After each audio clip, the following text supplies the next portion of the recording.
তাকে স্বৈরাচারী আওয়ামী লীগ সরকার চিকিৎসা করতে দেয়নি তার ইচ্ছা।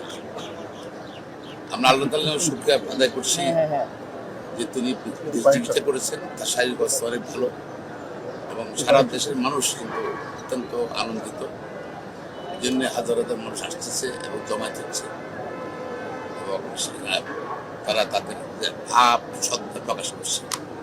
পাশাপাশি বিএনপি চেয়ারপারসন ভারপ্রাপ্ত চেয়ারপারসনের স্ত্রী জুবাইদা রহমান, আপনারা জানেন তার পারিবারিক ঐতিহ্য জানেন এবং তারা কিন্তু সেই জন্য বাংলাদেশে না আসতে পারে তার বিরুদ্ধে বিভিন্ন রকম মামলা দেওয়া হয়েছে এবং হয়রানি করা হয়েছে।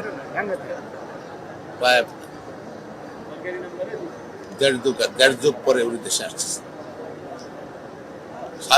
স্বাভাবিক কারণে আমরা অত্যন্ত আনন্দিত, অত্যন্ত খুশি, খুশি এবং আজকের এই লোক আসতেছে, সকালবেলায় এত লোক সমাগম হচ্ছে, এটা বিএনপির প্রতি, বেগম খালেদার পরিবারের প্রতি, তারেক রহমানের প্রতি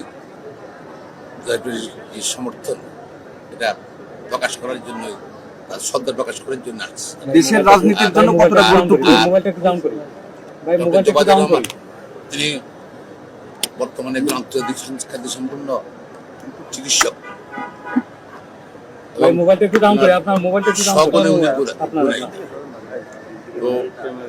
উনি রাজনীতি করবেন না করবেন সেটা পারিবারিক সিদ্ধান্ত। তবে আমরা আমাদের নেতার স্ত্রীকে বেগম খালেদার সাথে অত্যন্ত খুশি, অত্যন্ত আনন্দিত।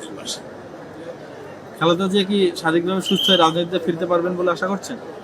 উনি রাজনীতিতে আসেনি, দলের চেয়ারপারসন উনি আসেনি। ওকে, ঠিক আছে।